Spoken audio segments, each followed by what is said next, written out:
आणि आताची महत्त्वाची बातमी आपण बघतोय। राज्यातील 29 महानगरपालिकांसाठी मतदानाला सुरुवात झालेली आहे। ठिकठिकाणी मतदान होत आहे आणि संध्याकाळी 5:30 वाजेपर्यंत मतदान करता येणार आहे। त्यासाठीच शासनाने सुट्टी सुद्धा जाहीर केलेली आहे। निमशासकीय शासकीय कार्यालयांना सुट्टी आहेच आणि त्याचबरोबरीने खासगी कंपन्यांमध्ये सुद्धा सुट्टी द्यावी अशा सूचना निवडणूक आयोगाने आणि अर्थात शासनाने केलेल्या आहेत। या संदर्भात अधिक माहिती घेणार आहोत। थेट जातोय आमचे प्रतिनिधी सागर कुलकर्णी यांच्याकडे। सागर, कशा पद्धतीने आता आपण बघतोय दिग्गज नेते जे आहेत ते तर आता मतदान करतायत, पण हळूहळू मतदारांची संख्या वाढावी यासाठी आयोगाकडून कशा पद्धतीने प्रयत्न?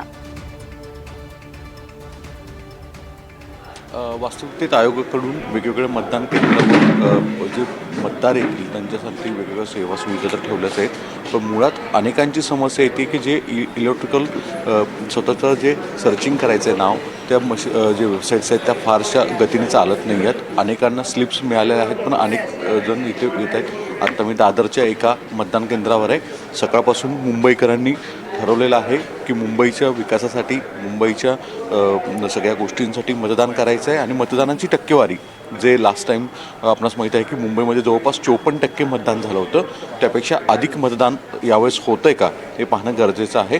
सकाळी 7:30 वाजल्यापासून मतदार केंद्रावर मुंबईकरांनी मतदानासाठी रांगा लावण्यास सुरुवात केलेल्या आहेत आणि एका बाजूला जर पाहिलं तर मुंबईच्या साठी एक महत्त्वाची ही निवडणूक आहे। जवळपास 7 वर्षानंतरही मुंबईमध्ये निवडणूक होती।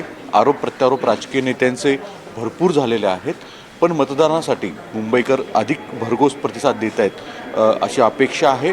सगळ्याच लोकांना वाटतंय की मतदान करताना सुलभ पद्धतीने केलं जावं। मोबाईल आणण्याची मुभा इथे आहे, पण मोबाईल आत घेऊन जाता येत नाही। या सगळ्या सूचना ज्या आहेत ते इलेक्शन कमिशनकडून देण्यात आल्या होत्या।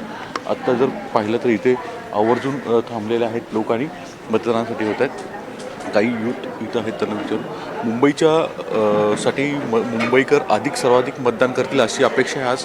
अपेक्षा तर आहे, तर सुट्टी तर डिक्लेअर केली आहे त्यामुळे अपेक्षित तर आहे, पण सणाशी क्लॅश असल्यामुळे आणि काही त्यामुळे आवर्जून सकाळी लवकर आलात तुम्ही? हो, तर उरकून ऑफिसला गेलेलं बरं। प्रायव्हेटला अशी डिक्लेअर्ड हॉलिडे असं नाही आहे, बट आहे त्यामुळे मुंबईकरांच्या इथे काही आहेत, आप बात करेंगे।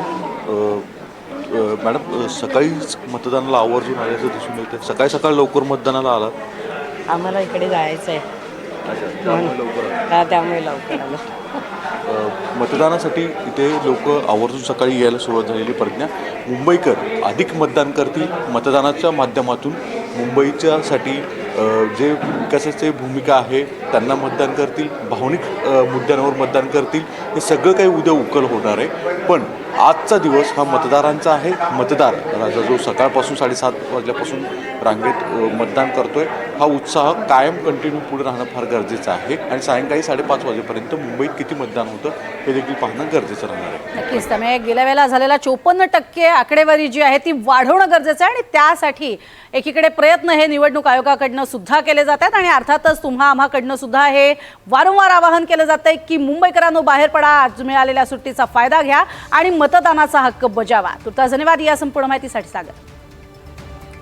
तर ते जवळच नवी मुंबईमध्ये नवी मुंबई महानगरपालिका सार्वत्रिक निवडणुकीसाठी मतदान प्रक्रियेला सुरुवात झाली आहे आणि मतदानाचा हक्क बजावण्यासाठी नागरिकांनी मतदान केंद्रांसमोर मोठ्या रांगाही लावल्या आहेत। शांततापूर्ण आणि पारदर्शक मतदान व्हावं यासाठी प्रशासन आणि पोलिसांकडून कडेकोट बंदोबस्त देखील इथे ठेवण्यात आलाय।